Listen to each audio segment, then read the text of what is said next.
Welcome, podcasters. You are listening to another episode of Tell Me Why, a resource for athletes, coaches, and parents in sport. Co-hosted by Dr. Ginny Cristerna and U.S. Speed Skating Hall of Fame inductee Patrick Wentland. This podcast is developed as a resource for athletes, parents, coaches, and referees looking to improve player development and performance. Conversations and opinions expressed on the show are not intended as medical or clinical advice. Welcome back, podcasters, to another episode of Tell Me Why. We are discussing how to translate those lessons learned in sports, all those things we learn, reasons why we do sport, how we translate that into real life. Jenny and I have talked about this a little bit, and we really think, and it's a great segue from last week, right, Jenny? We talked a lot about the benefits of sport and what you get out of it. And we really came down to the conclusion that sport is life. Sport is what develops you. So, Jenny, give me your thoughts on this one. Well, a big part of it is what we talked about in our last podcast in terms of what sports is intended to instill and develop in individuals, regardless of who you are, and accepting the fact that you probably won't go pro, which is not the end of Yeah, the world because that's not the point of sport. Going yeah, professional, that doesn't even last forever. Even if you're a professional referee, at some point you're going to retire, and the gift that sports gives us is what we then do with that time. Sports yep. teaches you how to be creative, how to create a life for yourself. That's really what sports teaches you. And the question becomes, how do we take elements of sports and apply that to our life so we are doing it on purpose? We're intentional about what we do, and we are able to push through or move through those challenges in life that we all face, and all that other just life happens kind of stuff. So yeah, I think today's podcast is going to be kind of cool, more practical, Okay. kind of cool still. And we talked about really trying to cater this a little bit more towards the parents as well, because I think there's a lot of information for athletes, but the parents are, especially on the younger athletes, not so much the older ones, but the parents are the ones who are really taking the kids and helping direct them in a good direction. Otherwise, kids are scattered. The mind's going a million miles an hour. I think a big point of this is in order to get a lesson out of anything, something you did in sports or out of sports, you have to actually take a step back, look at what you did right, look at what you did wrong, and learn from it. How am I going to do it better next time? If I did great this time, make note of that. If I screwed up something this time, if I can do it better, I got to make note of that and find a way to do it better next time. Yeah. And I'm going to take it a step further because that is what we do in sports. Now, if we're taking it and we're applying it to life, guess what we're going to do? We're going to have the parents sit down and say, you know what? Now that you know what you did well in that sport or in that game, in which you didn't do so well and what you noticed, we're going to take that a step further and go, okay, now, how was that familiar? Where else have you done that thing maybe outside of sports? What do you mean, mom, dad? What do you Well, remember how you kinda got frustrated and then you just like, and you got that yellow card, or, you know, you got so frustrated you couldn't let go of it, but, you were in that, "Ugh." When was another time you did that? "Oh, when I didn't pass that test." "Okay." So, and then that's where we as parents can go, "And what was that feeling there? Was it Yeah. frustration? It looked frustrating, but maybe there was another feeling there." "What do you mean?" And this is where I have a feeling chart, and actually the map of consciousness is a really good one that I use. But you really, it's in the book Power versus Force. It's a very dry book, but I made the chart colorful. But what I do is I say, okay, now let's look on this chart. What else did you feel in that moment? And I'm gonna and they might say, I was angry, I was humiliated or embarrassed or something. And it's not that we're going to do anything scientific per se, like you're their therapist as a parent, but what we're going to do is we're just going to point out all these feelings. And the point of doing that is to, one, increase their awareness of what they feel. That's very, very important. But then two, to normalize it. It's completely fine to be angry and, wow, that humiliation, that's intense. That's a new one. I've never heard you feel that. And so it's acknowledging their feelings in front of them. And as a Okay. mom or dad, that gives whew, huge relief, especially if you don't judge it. If you say, yeah, I felt like that too. And I know what that's like. Oh, you want to talk about any of those? And what that does is it unboxes that feeling so it's not these explosive or intense moments that they either try to split off. Nope, I'm not embarrassed. I'm fine. I'm fine. It's like, you kind of look like I'm not angry. I'm not angry. And I'm like, well, when you're yelling and you're punching things, that kind of falls under the anger. Like, that's kind of angry behavior, angry reactivity. So if we can, as parents, just sit with them in those feelings, sometimes they're going to want to talk about it, sometimes they're not. It actually helps them regulate those feelings more because now they don't have to hide from them. They don't have to disown them. Now they can use that because one of the things that most people don't realize is that the healthy version of anger, what do you think that is? Healthy version of anger. I didn't know there was one, but I'm going to take a wild stab at it and say using it to do something positive, to change, something to But what's change. the feeling? What is the healthy feeling version of anger? Steam coming out of your ears? I don't know. You got me. You're getting close, but the healthy version of anger is passion, Uh-huh. Okay. I not gotcha. happiness. People think I'm angry, I'm happy. No.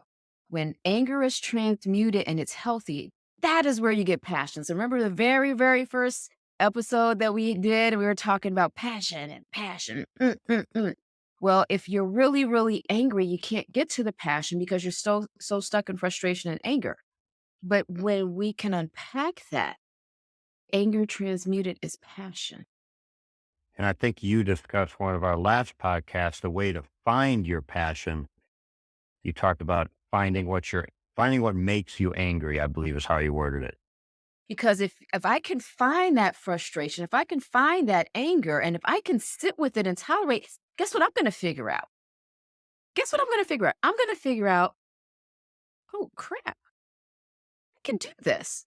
Now here's some motivation because there's some hope. Like here's this problem that I've been trying to solve, or this thing that I've been doing and I didn't know why I was doing. And now I know what I'm doing. This is called power. If you're a chakra gal, like I'm a chakra gal, your third chakra, which is the seat of your self determination and your will, when it's blocked, you become controlling.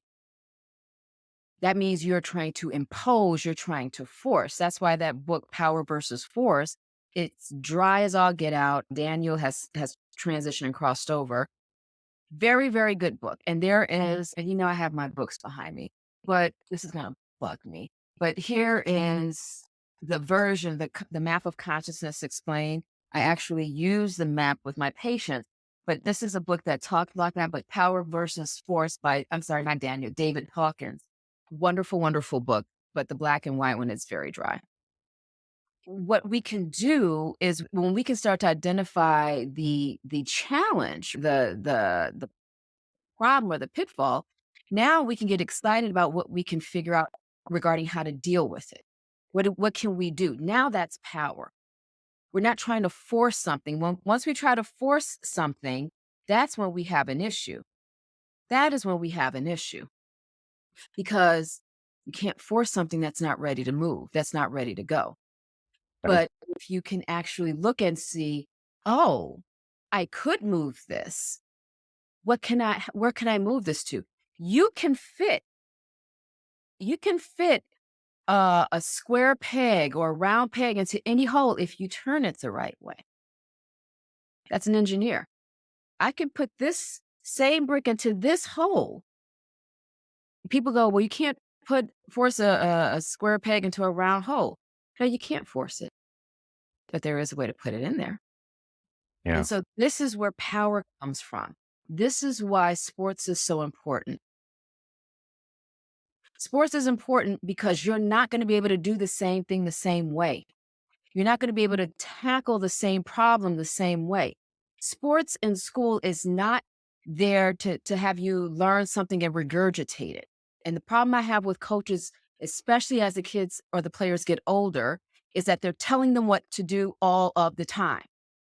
That is not the point of sports. Sport is to teach them how to think about what to do during dynamic play so they Yep. can figure it out. Because by the time you have said it, the moment has passed by the time it reaches their ear.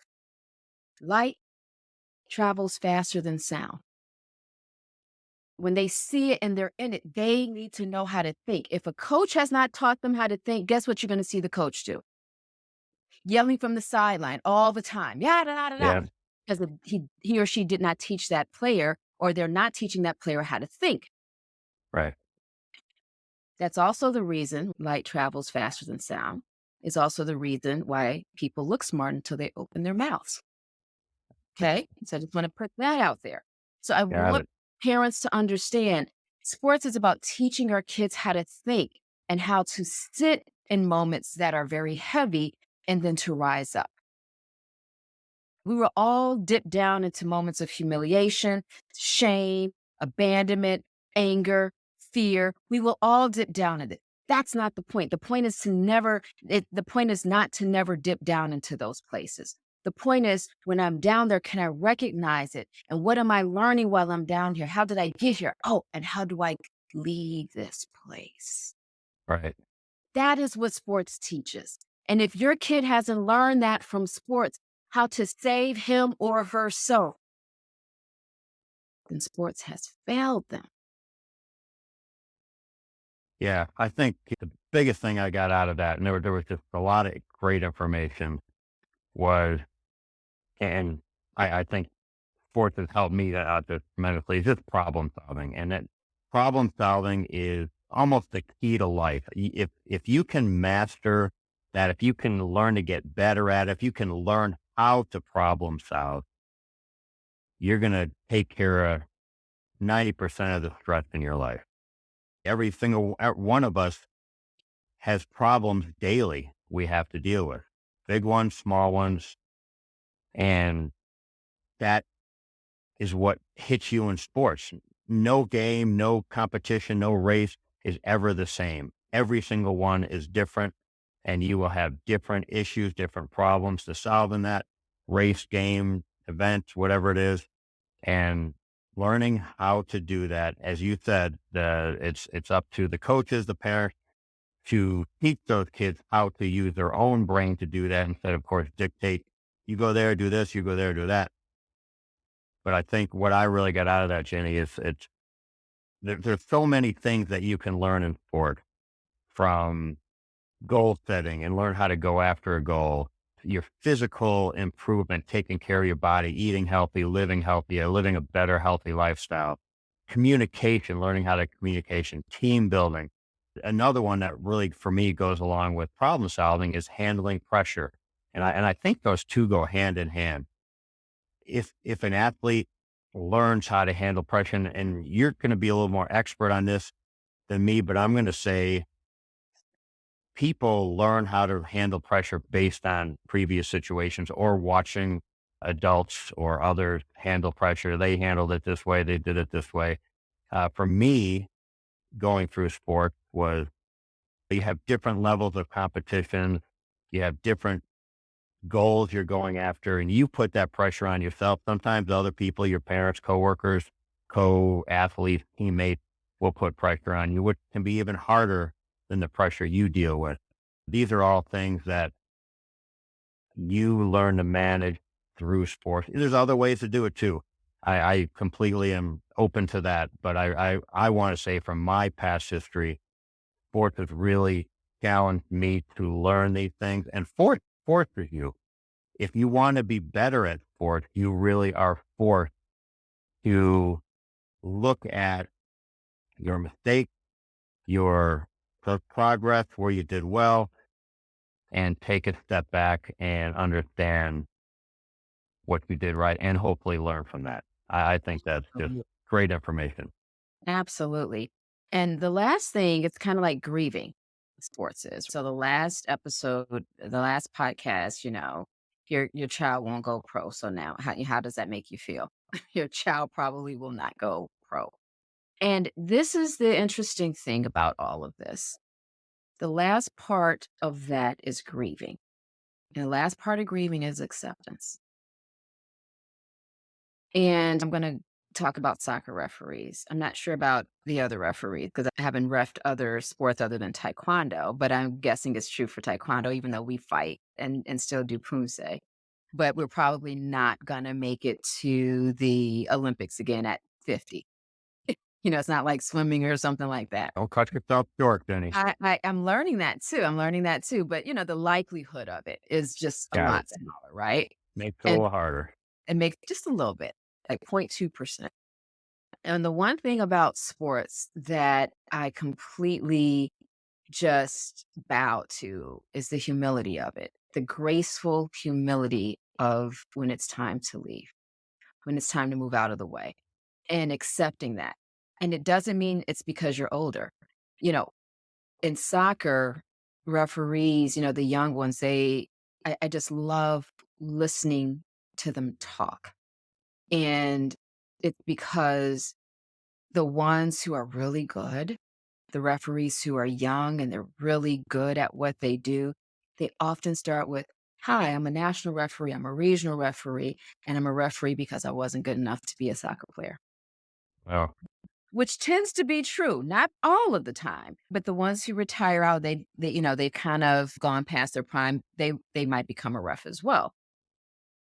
And the acceptance of that, it's one of the most beautiful things where this isn't for me, or this isn't for me anymore, but at the end, this isn't for me.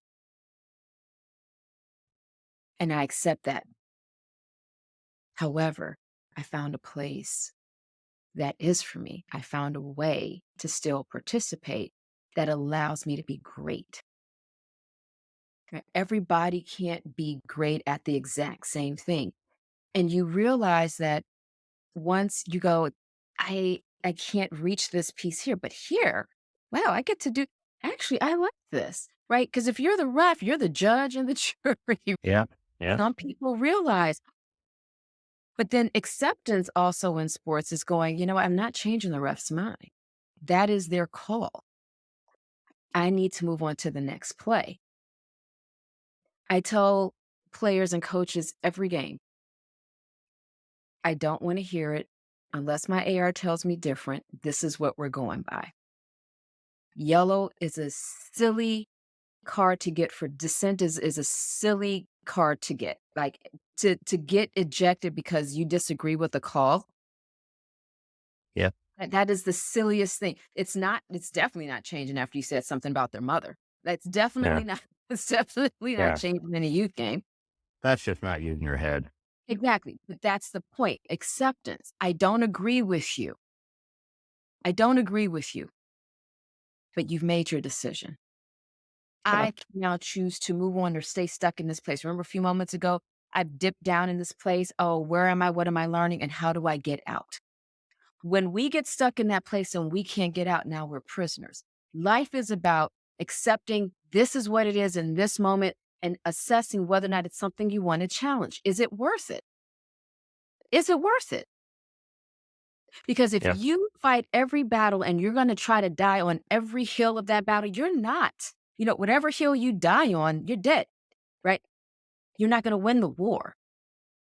Life is about choosing which battles you're going to fight.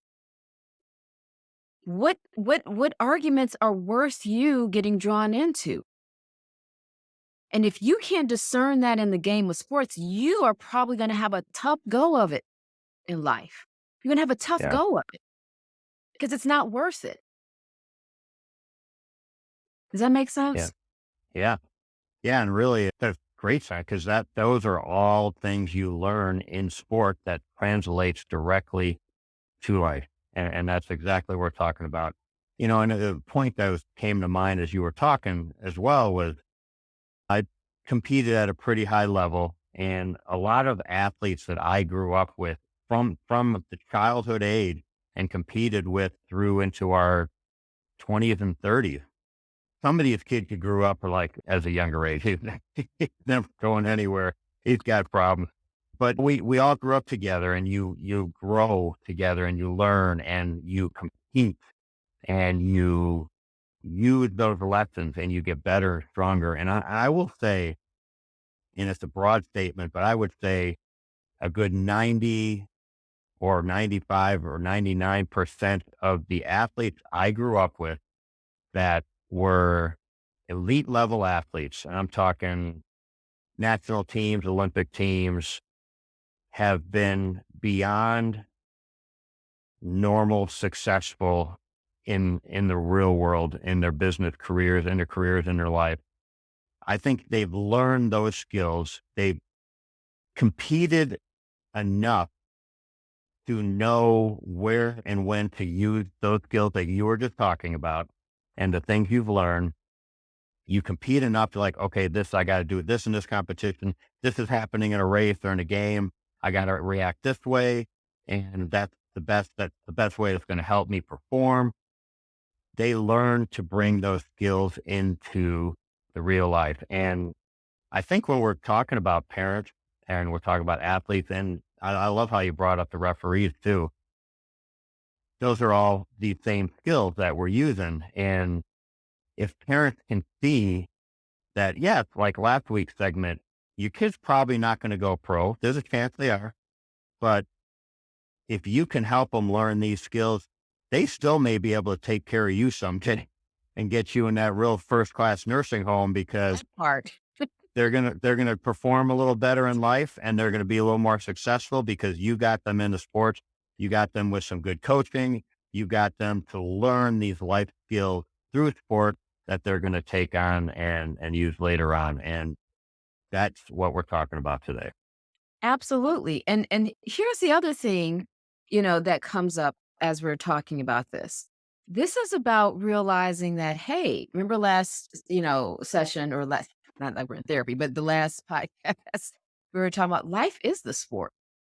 Playing sports is practice for life because this is where you learn how to talk to people, how to develop a personality, how to develop a moral compass, how to find your voice, how to Yep. develop charisma and persuasiveness. These are all of the soft skills that will allow people to help you learn the hardcore technical skills. If I like you, I don't have a problem showing you how to do something. Yep. I don't have a problem. In fact, I want to advocate for you. I want to make that introduction Yeah. because you're reasonable, you're sensible. There was a parent at a soccer game who approached a set of referees. One was a minor after being ejected from the game. He came back, stood behind the minor, then approached the referees and threatened them with some craziness or what have you. Well, he was an attorney. Wow. A complaint was filed and he's being disciplined. Was it worth it? On a U15 soccer game, was it worth it? Oh, Was it worth it? And you see how parents lose sight of that because they haven't developed that. And my heart aches for him because do you know how neglected that part had been for him? A 40, 50-year-old man, a professional man. yeah. So when I talk to parents and I say, be with your kid, talk to them, ask them just about how they feel. Normalize that so they don't throw it up all over the place. Help them to learn how to think and sit with these feelings before they react to that so they can learn how to be responsive. Yeah. These are the real world issues that people face and that the challenges that we create for ourselves when we don't know how to regulate, when we don't know how to control. The whole point of sports, every sport has a part in there where they can kick the athlete or the coach out. They can be kicked out because their behavior was so deplorable. Their behavior was so out of control. No? Yeah. Okay. Even in boxing and MMA, you stop the fight. There are rules to everything.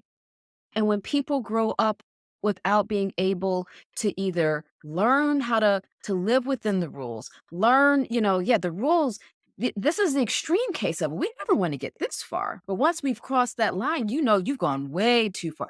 If no one's ever sat down and objectively and lovingly or compassionately explained as a kid is growing up or as an athlete is going through a sport, hey, you know what? You were absolutely right, but you're dead right. Yeah. Now you got kicked out. Yes, you were right, but was it worth it? Did you miss the forest for the trees, right? Did you lose your perspective and needing to be so right, needing to be so affirmed? And that's our job as parents. We have to look at that for ourselves. When are we advocating for our children really? And when are we acting out our own childhood neglect and our own childhood pain? Right. That's a very thin line. Yeah. Let's take that, what you said, Jenny, and turn it back to a little bit what our goal here is. If we're parent and we're listening to what you're telling us, how do we get our kids, our athletes, to absorb the things that they're learning in their sport so they can use them into their daily life? Because that's kind of our goal here is, if we're parents, if we're coaches, referees, we want our kids to, well, yeah, they're learning A, B, and C. They're learning how to make goals, set goals, team building, handle pressure, problem solving. How do we help them understand what they're learning and take it to the next step? And for me, my initial thought, and I'm going to let you take over, is teaching them to step back and reassess every game, competition, practice, event, whatever it is, and look at it and say, okay, maybe even write it down. What did you get out of it? What did you do great? What would you do differently? And this is something I asked all my athletes just about after every race we were in. And I'm like, all right, you did okay. You did good here, here, and here. What would you do differently to make it better? And sometimes they hadn't even thought of it. And sometimes when they do sit and think of it, they're thinking, oh, yeah, well, this happened and I could have done this and that would have helped me here and I would have beat that guy. And oh, yeah, no, that's really good. And next time I'm in this situation again, I'm going to do it this way. Great. That is what I'm looking for as a coach, as a parent. You just learned something and you just learned how to do it better the next time. Hmm. Absolutely. I'm going to add something that one of my mentors back in the days, Myra Jones, he was the GM over at ABC when I was doing some research for my dissertation. And I met with him. I did an interview and I asked him, how do people of color who grew up in poverty, how do they become successful? And I'm going around asking all these people of color these questions. Yeah. And he said, for him, what he's noticed for anybody, but because we were focused on people of color, he said, you have to be internally focused and externally motivated. I never forgot that. And this Ah, is I like what it. I learned and applied it to sports. You cannot have an athlete problem solve and think dynamically about whatever is happening around him or her until they realize what's happening inside of him or her. Okay. There has to be an awareness of, I am pissed, I am powerless, I am excited, I am whatever first. And this is what I believe about myself. And this is what I'm thinking. Because even when people are excited, it means I can do anything I want. I knew I could do this. They were some busters anyway. It's like, okay. Let's play with that, right? Because people think when an athlete or coach or individual is excited, they're thinking good things. Not all the time. Sometimes they're very, very what? Haughty. They're on Yeah. their high horse. And so it's about not just helping them to sit with their feelings, but what are you thinking when you feel that way in this moment? Not in general, just in this moment. Because this helps them catch themselves thinking certain things. It's one thing now we've taught them how to sit with the feeling. Now, what are the thoughts that arise from that feeling? The feeling, the emotion is the soup base. The thoughts are the things that have been marinating in the soup base. So here I think, oh yeah, I'm the best in the world. I can do anything I want. I can beat any. It's like, okay, let's look at that. And Yeah. let's get that more aligned with something a little more accurate or, a little more humbling. Yeah. This was a great one, blah, blah, blah, blah, blah. But once we get that, that's why I always tell coaches and parents, don't ask them about the game. How did you feel? Oh, I feel good. Okay, anything else? I was a little scared. I'm not sure. I mean, I think I did well. Okay, so there's a little uncertainty. Yeah. What are you uncertain about? There's a couple of plays that blah, blah, blah. Or I did this and I think my positioning was off or, my technique. Okay. Well, we can look at that. What do you what are you thinking when you are in that? I think my positioning was I'm thinking, oh man, can I look bad? Yeah. Right? Maybe I don't look the way out there that I do to myself in my head. Okay. And what do you think you might want to do with that? Well, I want to see the tape. Or maybe I want to ask you kind of what you saw. Or I want to ask a couple people. Okay, that's great, great insight, wonderful proactivity. Right. We're getting them internally focused. The Right. external motivation now is like, okay, now I'm going to go outside of Jennytown or Patricktown and I'm going to start asking people because I know what I'm thinking and feeling for myself. And I'm curious now. And I feel safe enough to be curious because I was talking with you about that. Yes? Okay, Yep. so now I can go out and talk more about that. Now I can go, okay, so what did I do well? Well, I think I did this well. Okay. Well, you did. We might want to adjust this, or that. Now I can receive the feedback. Now I can be aware of what I can do differently because I can hear what you're saying because I know what I'm thinking and worried about myself. I'm going to give you an example. I was doing a field session and I'm a referee mentor. And what I thought was fascinating Sunday when I did the field session was how other referee mentors and coaches, they had all these ideas about this is how we should do these sessions moving forward. And I was sitting back and I was like, interesting. Me being fascinated was fascinated. What I noticed is that some of the referee mentors and coaches were trying to find a single solution. And it's like, no, this is about you being able to think about each field session is different. This is no different than being a player.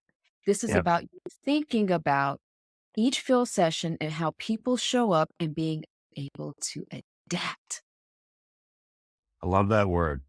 Real players, when they're playing games and they have referees are different. They're looking for different things.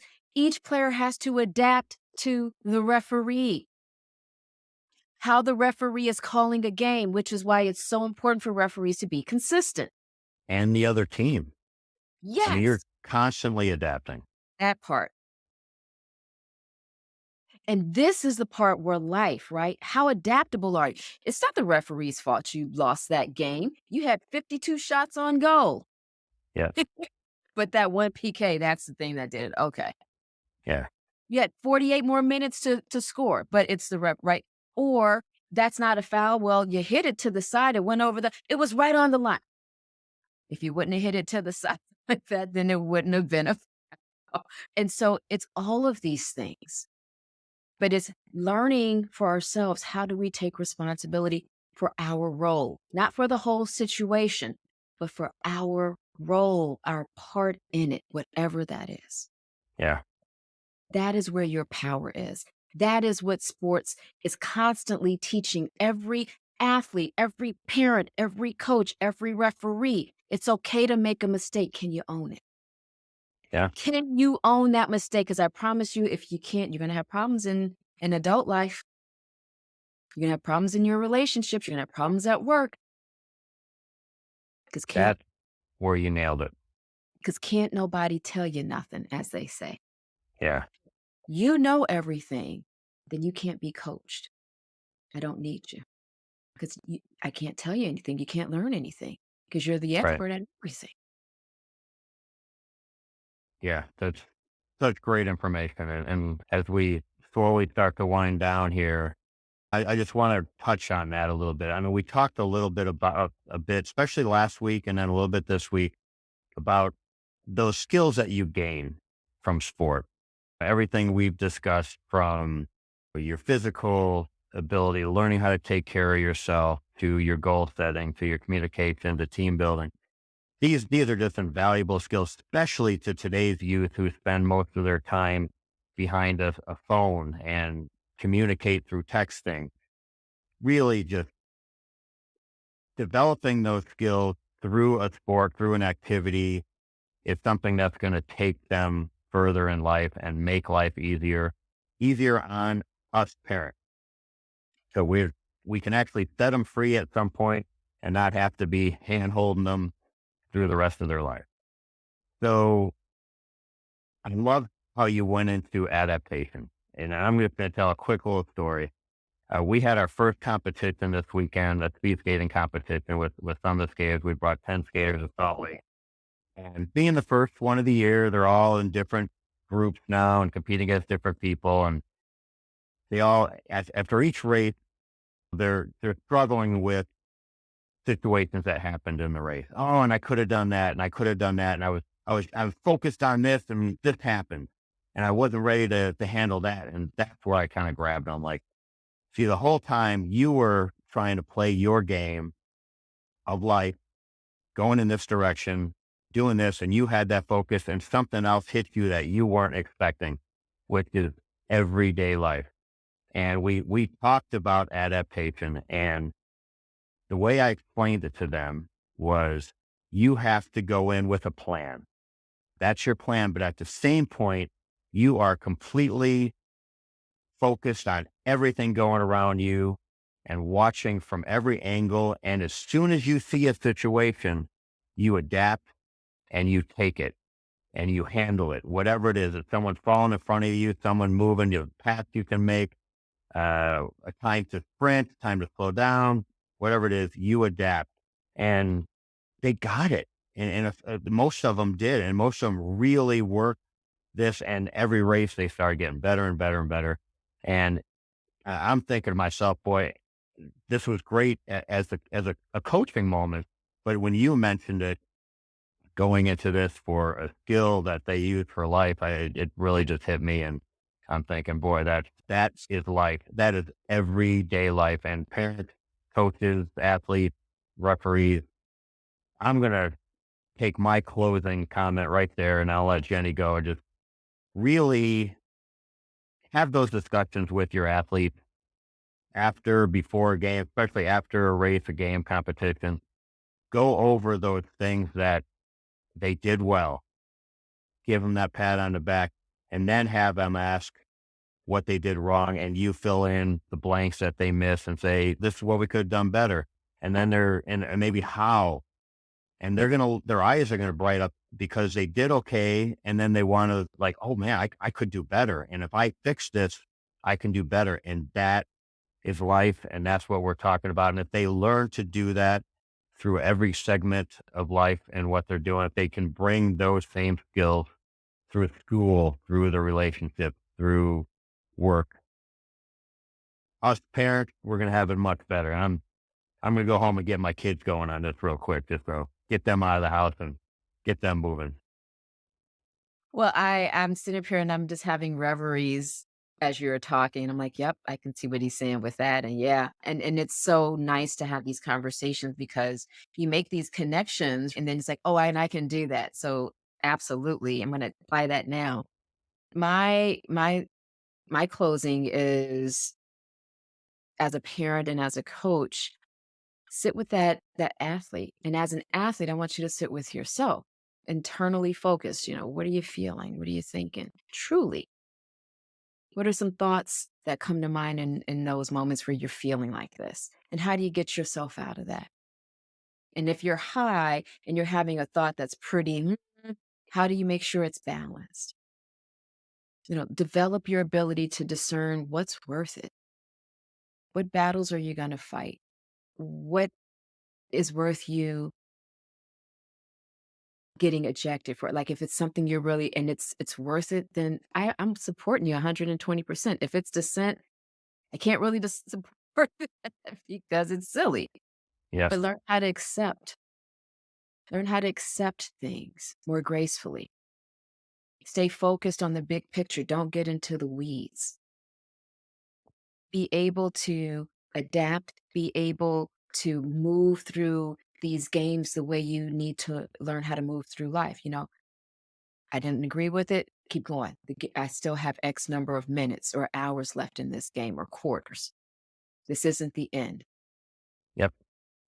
I'm not going to get thrown off. So for me, parents, coaches, athletes, sit with the athlete and the player and just check in with them. Coaches and parents at the end of the day, especially if they're younger athletes, I want you to, as a coach, go around the team circle when you guys huddle and ask them one word, how are you feeling right now? What's the most prominent or the strongest emotion you have right now? And just go around and ask everyone to just share an emotion.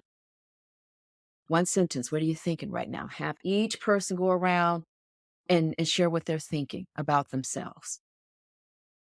What that does is that validates for other people that, hey, I have feelings and thoughts just like everyone else does. Nothing wrong with mine.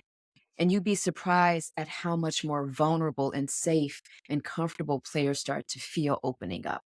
And then and then as a group, each person, one thing that you did well, everybody just go around out loud. One thing you need to work on that you could have done differently, dot, dot, dot, dot, dot. And then, coach, now you can come in because now everybody's soft and they're open and they're ready to take in whatever you have to say. And they can support each other. This is how you build camaraderie. Yeah, I Yep. felt that way. Oh no, you did good. Or yeah, I could see that. Let's work together. Let's practice with that. This is how you build a team. Not by saying we don't feel anything, we just got to go in here and win. It's by saying you're the first person and the most important person on this team, each of you, your thoughts and your feelings. That's going to be the gas and the fuel that drives the direction of what we do and how we do it as a team. Same thing with parents. Do the same thing and remind them, win or lose, you love them. That doesn't define them. And that's the parent's job. Doesn't mean you coddle them. It just means that you put in a good effort out there. I'm proud that you didn't give up. Yep. Another lesson right there. Yeah. Yeah. And I think one thing that I'm just going to add there is we talked a lot about these lessons you learn in sport, helping you out through the rest of your life and bringing these lessons into the real life. But these exact same things for the point of our show, improving performance in sport, exact same things are going to improve their performance in their sport. If you go over these same skills that Jenny's talking about, these things are what's going to make you even better in your sport. Yeah, life is great and they're going to transfer over to life. But the one thing we talk about on this podcast is improving your athletic performance. That's the way to do it. Along with your life skills, this will help your athletic performance greatly. Exactly. It's all just one different aspect of the same thing. It's no Yep. different. Well, guys, thank you again for hanging out with us and Tell Me Why. Hopefully you got some great information out of today's segment. We look forward to talking to you again next week. Don't forget to go on and subscribe and follow us on your favorite podcast listening program. Also, tell us what you'd like to hear. Give us another topic, subject, something you'd like for us to talk about. And we listen to your suggestions and we'll add it to our list. Absolutely. Thanks, guys and gals, and they. All right. Thanks, guys. Bye.